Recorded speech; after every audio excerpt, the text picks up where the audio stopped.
Throughout the history of mankind, the divine messages are often shrouded in mystery. Prophets, messiahs, or whichever names you call them, are often persecuted and oppressed, their words obscured. But how do we distinguish the true from the false? To do so, one can only rely on the divine's guidance, and the truth will reveal itself to those who earnestly seek it.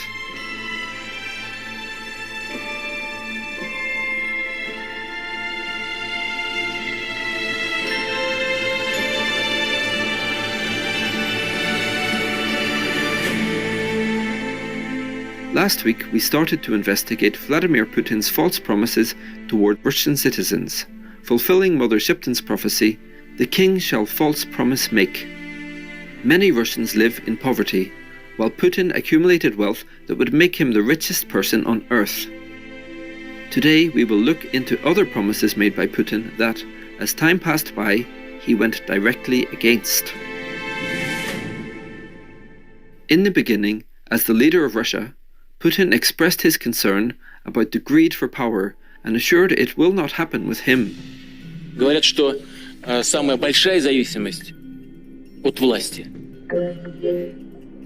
Я этого никогда не чувствовал. Рассчитывать или считать, что однажды взобравшись в какое-то начальственное кресло, оно должно принадлежать тебе пожизненно, так к гробовой доске считаю абсолютно неприемлемым. Как вы относитесь к возможности увеличения срока президентских полномочий и к возможности избираться на этот пост 3 и более раз? Я отношусь к этому отрицательно. У меня не было соблазна остаться на этой сроке. Никогда. С первого дня работы в качестве президента Российской Федерации я для себя сразу решил, что я не буду нарушать действующую Конституцию. Легко можно было поменять Конституцию и, я сейчас про себя говорю, и избраться на 3-й срок. Но Конституция этого не позволяла, потому что в Конституции прописано, нельзя избираться более 2 раз подряд. И поэтому ваш покорный слуга не стал менять эту Конституцию под себя. But in a rigged nationwide vote held between June 25th and July 1st, 2020, Russia passed the constitutional referendum that allows Vladimir Putin to remain in power as the nation's president until 2036, resetting his term limit to 0.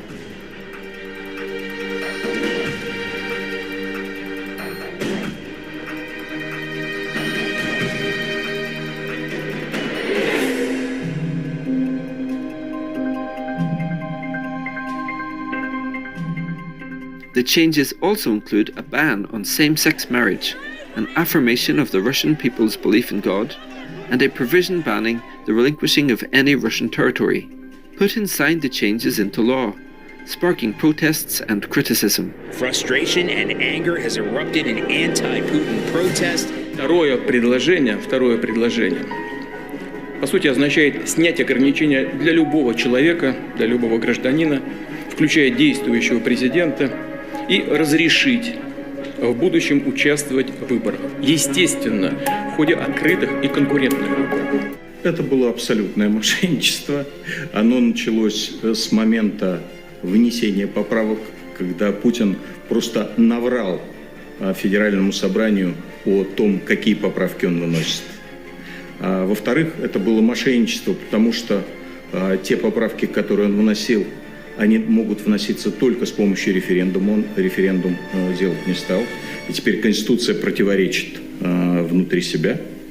И в-третьих, это было мошенничество, потому что то голосование, которое он объявил, оно проведено даже не по правилам голосования, по каким-то дико мошенническим правилам, по которым он мог нарисовать себе вообще любую цифру.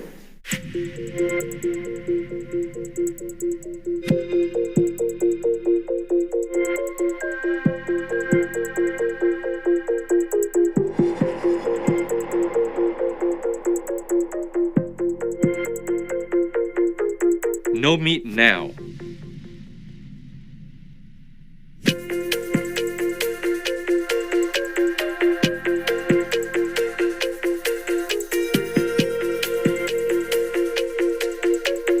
Climate change. Who?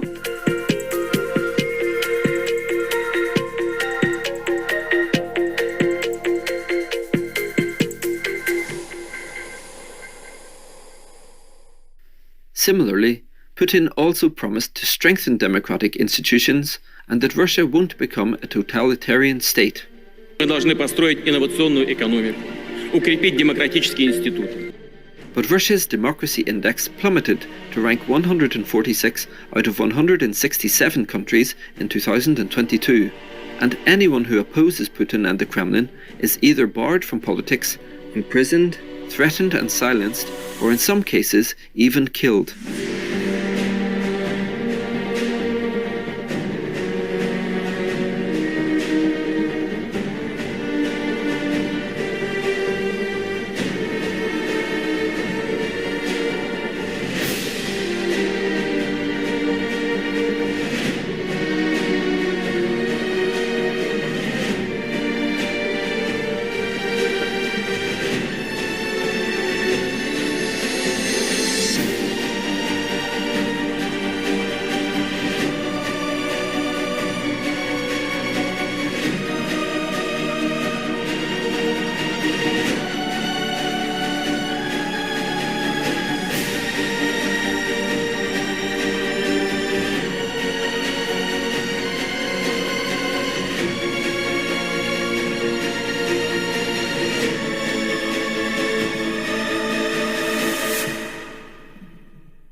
Russia is voting, but is it free and fair?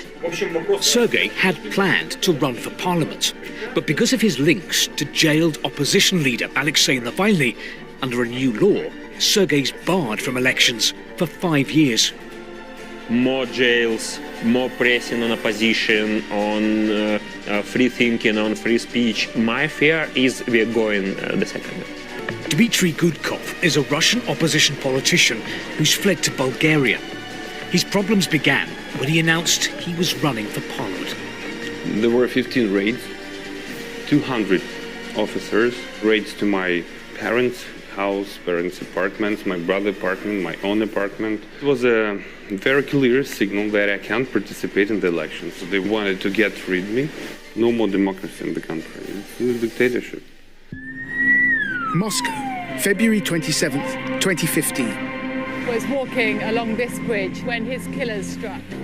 Just before midnight, Russian politician Boris Nemtsov, a fierce critic of Vladimir Putin, is shot dead on a bridge in the shadow of the Kremlin.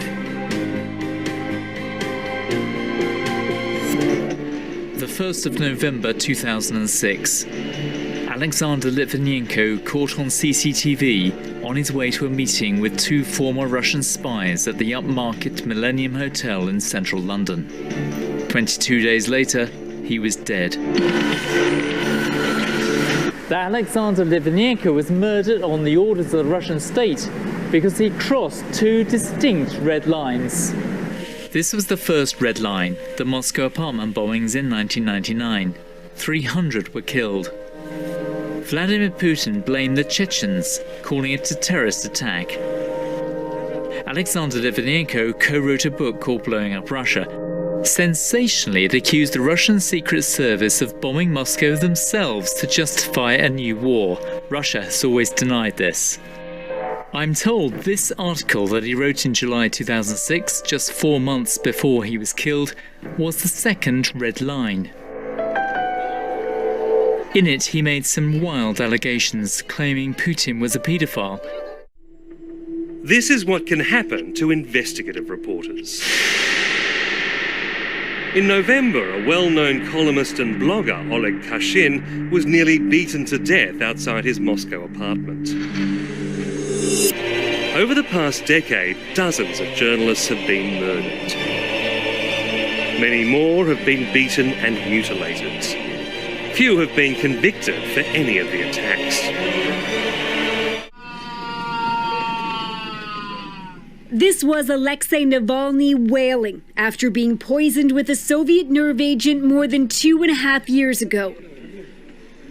Now the Russian opposition leader is locked away in this prison, and his supporters believe the Kremlin is trying to once again kill him. We unfortunately at this time cannot rule out the possibility that he is being administered small doses of some kind of poison. She says he has severe stomach pain and has lost 8 kilograms in just over 2 weeks. On April 7th, an ambulance was called to the prison, but he wasn't taken to the hospital. They want to make him regret. They want him to rot there. They want him to get silenced. Vladimir Kara-Murza's trial is over, and the verdict has been pronounced guilty of high treason. The former journalist had criticized the Russian invasion of Ukraine. 25 years of imprisonment in a strict penal colony, 25 years. I want to remind everyone that this is the maximum sentence for a person with no previous convictions. Ilya Yashin was arrested after he protested the Russian invasion in a YouTube video and denounced war crimes committed by the army. Among other things, he drew attention to the atrocities committed by Russian soldiers in Bucha. Yashin has been in jail awaiting trial ever since. Now, they're the super rich and super powerful. Plus, they have the best security money can buy. But not even that could save them. They're the billionaires dropping dead in bizarre circumstances all around the world. A Russian politician has been found dead after a mysterious fall from a hotel. It's been labelled sudden Russian death syndrome. If you're a member of the wealthy Russian elite, you better watch your back. Within the span of 24 hours this week, 2 wealthy former Russian gas executives found dead with their families. 23 oligarchs have died in the past 12 months, some killed with their entire families. All had access to large sums of a dwindling resource in Russia. Money. The message that these murders send is very much that when somebody comes to you asking you for your money, and you say, I'm not going to hand it over, you can pretty much assume that you and perhaps even your family members will be killed. People fell off tall buildings, they were found hanged, found stabbed to death, fell under tube trains. There was a whole series of bizarre and grisly deaths that befell these men. Berezovsky was financing a group of people to investigate Vladimir Putin's links to organised crime and his connections to a series of terror atrocities that had taken place in Russia. And those investigators similarly died in highly suspicious circumstances, both in Britain and in Russia. I was threatened with the murder of my 6-year-old son, etc. But perhaps the most damaging and destructive were his lies and false promises about his invasions. We will look further into these in our next episode. Remarkable viewers, it was an honour to have you with us today.